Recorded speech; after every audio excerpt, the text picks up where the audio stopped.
Virgo, welcome to your June sidereal forecast. My name is Athen. Let's go and look at your chart for this month. So right at the beginning here, we've got the new moon in your third house. Full moon in your third house. And this is all coming about from that new moon here back last month in your ninth. Well, it's right on the cusp between your eighth and your ninth house. So this is a culmination of that in terms of anything that you've been working on over the past 2 weeks relating to either the deeper side of life with deeper bonds and connections, or with your adventurous side of life, which is philosophy, spirituality, travel, things of that nature. So culmination point of those things. This ninth house, by the way, which is about all that expansive energy of travel and philosophy and spirituality, is definitely being activated for you this month, which we'll talk about. But a high point of that. And so around the second, reflect on that, see the high point, because the full moon is an awareness, a very strong awareness of both areas here. And the full moon is in your third house. So this is all about communication, learning, teaching, writing, sharing. And you've had Saturn transiting there already. So that's been this very serious take on all this. This is where you're really taking your communication seriously, hopefully, or writing or doing something like that, which is very serious. It's like you have to really discipline it, because Saturn rules your sixth house of self-improvement. So it's like you're improving it. You're also learning to express yourself in that disciplined way, etc. So those things are certainly being highlighted from this full moon, because it's in the same house, but also because around 6 months ago you had this new moon in your third house of these things. And so now it's culminating. It's now a high point of the past 6 months for those of you who may have been working on or started something new involving the communications or learning, teaching, and sharing in those matters. So high point for those things as well. So the key here always with the full moon is about balance. It's about balancing here the right hemisphere of the brain with the left hemisphere, and walking that middle path in regards to balancing both of these expansive elements of life and the more material, practical side of life as well. So if you can bring these two together, it'll be a fantastic energy for you at the beginning of the month. Now, Venus is shifting into your 11th house here around the 4th. And so there's this very nice energy of your 11th house this month. You have Venus there, you have Jupiter there, lots of opportunities. And this is all about network circles, groups, friends, community related things. So with Venus, I think you guys have had, or with Jupiter, you have had the opportunity, to see opportunities through the friends and groups and all these things, probably relating to one-on-one relationships, because Jupiter does rule your 7th house. So lots of one-on-one connections probably through there, and also maybe even home and family as well in some way for you personally, with Jupiter ruling your 4th house. So those opportunities are being highlighted in this 11th house, because Venus is going to get closer to that Jupiter, and then there's going to be a conjunction at the end of this month. So you'll notice the shift here around the 4th, where I think you can certainly enjoy these groups, networks, things larger than self, giving, contributing, those types of things. And this is relating to both your finances. Venus rules your 2nd, and your, again, 9th house, which is where all this activity is taking place. So with all this, new learning, and there's all this stuff going on with your 9th house, which we'll talk about, it's like the area in which it's taking place is all through the groups and friends and things, or it could be. So I really recommend this area for you this month. Get involved with anything larger than self, community, friends, stuff of that nature. Now, on the 11th, Mercury goes direct after his few weeks of retrograde towards the end of May and the first couple weeks of this month. He goes direct here in your 9th. So, like I was saying, there's a lot going on here, and this is a big part of it. Mercury, your ruler in particular, there's been this sort of, withdrawing period with retrograde for you, because it's you going backwards, redoing, rethinking, rehashing things, especially involving the 9th house, which is the spiritual things, your philosophy, your life path, seeing your direction, where you're going. And that's exactly what you want to be doing this early part of the month, is reflecting on those things. But when he goes direct around the 11th and onward, you want to really apply all the stuff you learned over the past few weeks into the life path, philosophy, travel, university, expansion, all this 9th house activity here.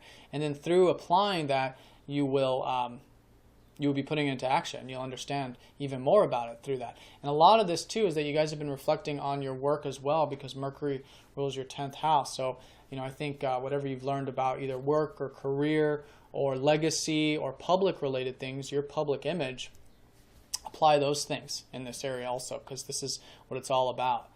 Especially for you guys, very, very much about this 9th house. See, normally for the other signs, they had all this energy, but your ruler's here after a retrograde where you've learned a lot, and now he's, moving forward, and you're really applying these things. 9th house is anything that expands your horizons, whether it's philosophy, which is like mental, or if it's spiritual, through spirituality, or if it's physically, like through traveling or meeting people abroad, things of that nature. So open your horizons this month. Really tap into your adventurous spirit.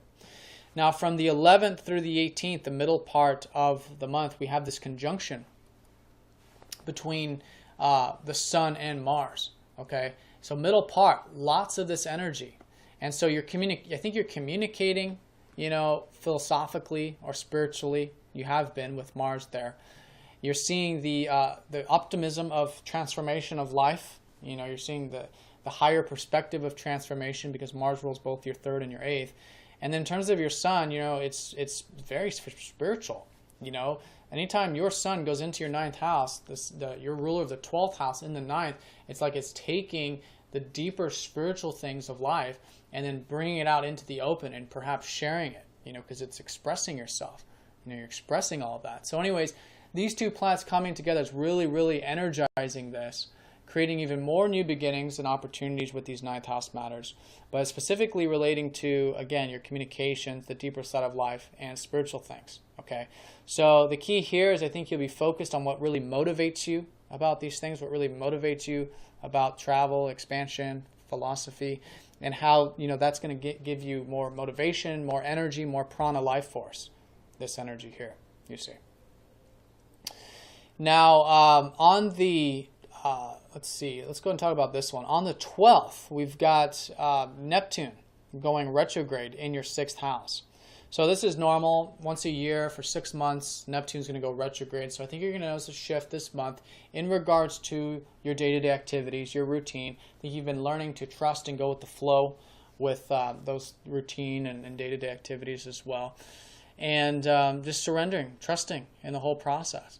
So that's going to be a reflection period for you. Chiron's going to go retrograde on the 24th, further involving that. But I think mid-month you'll notice a shift. It's not very personal as much as it's up here and over here for you.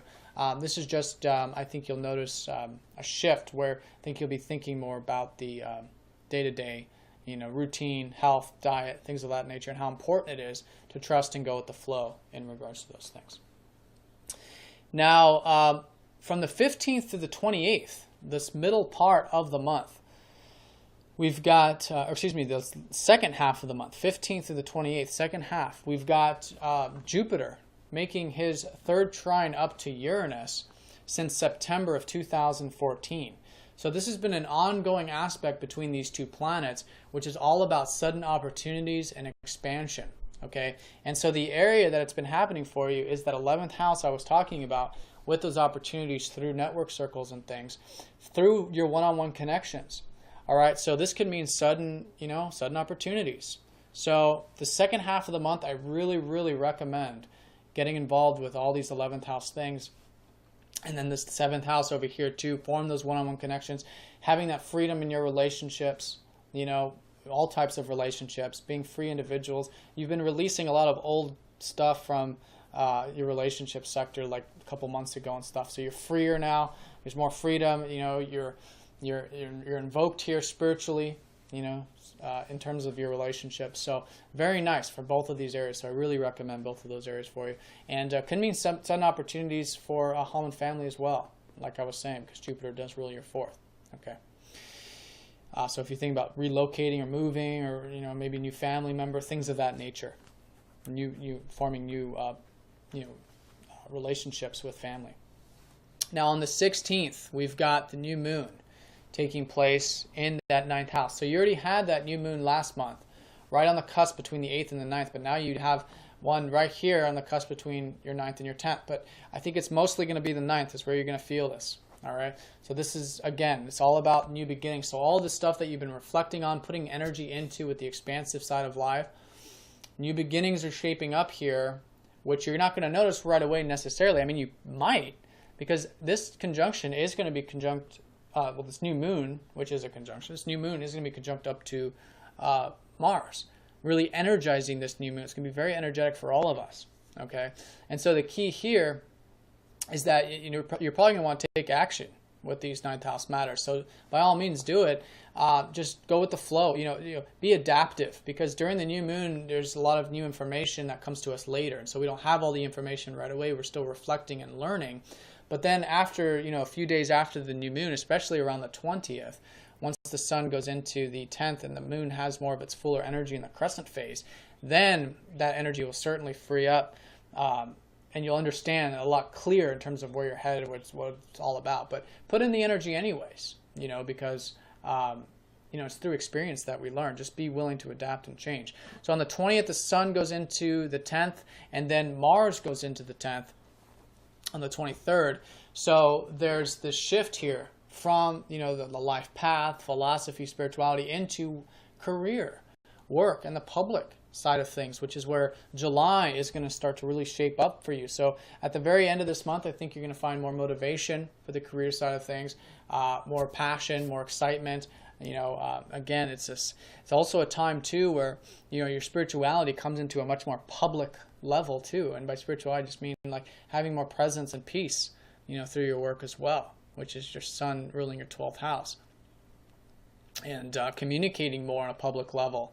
Maybe through your work and things like that, or thinking more about work. Transformations through work too. So anyways, this is the very end of this month, and you'll notice that especially next month in July. Now, at the very end of this month, we've got Venus conjuncting up to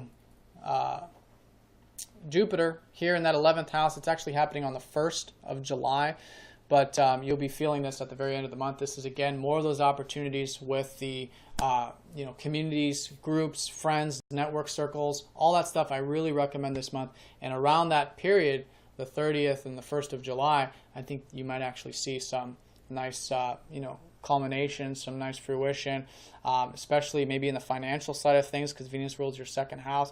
Maybe in the spiritual side of things, Venus rules that 9th house, all that activity you had here. This is opportunities now, expanding that, you see. So whatever that is, it's very nice, a very nice conjunction there for you. It's all relating, and it's all in the area of networks and groups and things of that nature. So Virgo, I hope you guys have a nice June. If you have any questions, please let me know. If you would like a personal session, please get in touch. If you're new to this form of astrology, do check out masteringthezodiac.com as well. And if you haven't already started watching the weeklies, do check out those, because those go into a more detailed look of how these transits are configured and which aspects they form on a daily level. So have a nice month, Virgo, and I will see you guys all next time. Take care.